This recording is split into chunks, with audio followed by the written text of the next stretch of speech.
sidaad u jeedaan maanta waxaan soo booqannay buundada la yiraahdo buundada Ceelgaal oo 15 kiiloomitir u jirta magaalada Beledweyne buundadan sidaad ogtihiin waa isku xirka gobolada waqooyi iyo koonfureed waa buundo marinka muhiim u ah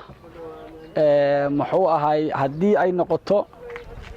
gobolada muxuu ahay Soomaaliyeed waqooyi iyo koonfurba gaadiidka ka shaqeeya buundadan meel ay ugu leexan karaan haba yaraatee ma jirto buundadan sidaad ogtihiin muddo 5 cisho ka hor roob ka da'ay magaalada oo waadigii biyo u keenay ay buundadii ku go'day buundada inay go'do waxaan u sabaynaynaa waadigii waxaad aragteen in muxuu ahay caradii ama muxuu ahay bacaadkii uu keenay waadigii biyihii in buundadii meel horteeda ay kor u qaadantay oo meeshii dalcad ay noqotay kadibna ay macnaha sabab noqotay in ay biyihii ay kor maraan buundadina ay sidaas ku go'do gudoomiyaha gobolka iyo maamulkiisa iyo gudoomiyaha degmada iyo maamulkiisa muddo 4 cisho ay ku sugan yihiin buundadan oo ay ka socotaa howl shaqo muxuu ahay waxaan halkan baaq ugu dirayaa hay'adaha ku sugan gobolka Hiiraan ee magaalada Beledweyne ganacsatada kambaniyada ka shaqeeya magaalada NGO-yada dadka jaaliyada dhammaan iyo dawladda dhexba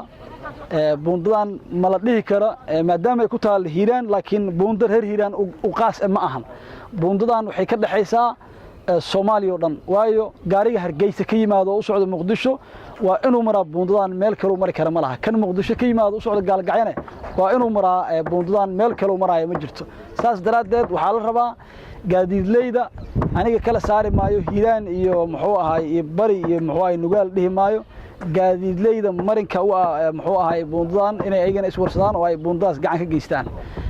sidaad ogtihiin buundadan hadda dhismaheeda uu socdaa muddo 4 maalmood ah qarashka ku baxaya qarash yar ma ahan waayo buundada dhowr meel ka go'day halkaas waa ka go'day oo sida injineerka uu noo sheegay muxuu ahay ilaa iyo 30 mitir ay hoos u go'day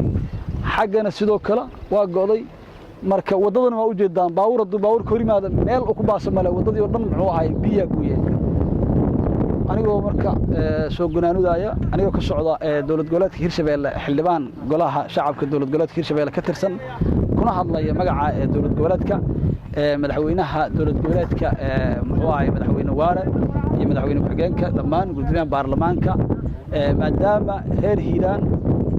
ama maamulka Hiiraan ka shaqeeya dhaqaalahooda ku xiran yahay gaadiidka ay ka qaadaan cashuurta gaadiidkiina duu roob da ay Beledweyne aad ogtihiin in gaadiid socona aysan jirin anaga horta hadii aan nahay xildhibaan waliba waxaan ku jiraa xildhibaanada hadii wax qaldanna ay arkaan sheego hadii arkaan wax saxana sheega xildhibaanka waxay u yaqaaniin badanaa inuu mucaarad yahay laakiin mucaarad ma shalay ninkii aan mucaaraday oo aan ku mucaaraday muxuu ahay wax qabad la'aan waa waxaan ka arkay haddana maanta waxaan ku amaanaa waxay tahay qof kasta wuxuu qabtaa ayaa aniga aan muxuu ahay aan abaalmarinteeda aan muxuu ahay sheegaya waayo hadii qofka uu wax qaldaayana haddaan ka aamuso qaladku ku sii soconaa waa inaan markaa dhaliilaa oo aan sheegaa qaladkiisa si uu u fahmo hadii wax uu qabanayna sidoo kale inaan sheegaa maamulka gobolka iyo degmada waxaan ku amaanayaa buundadan markay go'day waxa uu soo gurmaday waa ayaga oo deyn iyo deeq u soo qaaday muddo 4 cisho hadda ama 5 cisho ku sugan oo caawa sidaan jeclaa 5 cisho ay u tahay oo halkaas ay joogan oo muxuu ahay ayaga iyo ciidamadoodii ay buundadaas iyo howlaha shaqada ay ka qayb qaadanayaan way ku maasayiin waa wixii loo soo magacaabay waa wixii loo soo igmaday waxa wanaaga ay sameynayaan oo ku amaanaynaa waxa qaldan ay qabanayaan oo ku dhaliileena marka hadda waxaan leenahay waxay wadaan waa wax fiican ilaahayna ajra ka siiyo waa wax bulshada reer Hiiraan ay ku faraxday waa wax dawlad goboleedkii annaga aan wakiilka u nahay xildhibaanada hadii aan nahay aan ku faraxnay waa hawsha ay wadaan maamulka gobolka iyo degmada waxaan leenahay hadii mar kasta wanaaga saanad u qabataan wax xumaan midin ka sheegi doono wanaagiina sheegi doonaa maantana waxaad wadaan wanaag bil ramadaan waay ajri xasaan Allah idinka siiyo assalaamu calaykum warahmatullahi bismillaah sida u jeedaan wadadan buundadii Ceelgaal maamulka gobolka Hiiraan wuu bilaabay waxa dareemaysan maamulka heer gobol iyo heer degmo in 3 habeen ay in ka badan ay jiifaan shaqooyin xeegan ka socdaan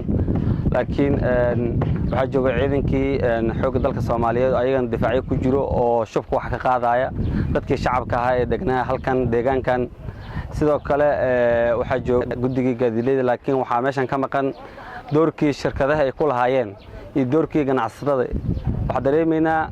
ganacsatada iyo shirkadaha inay ka maqan yihiin doorkoodii inay halkan yimaadaan ee ka qayb qaadaan maadaama wadadan ay tahay wadadii ummadda reer Hiiraan ama ummadda Soomaaliyeed ee xariirinaysay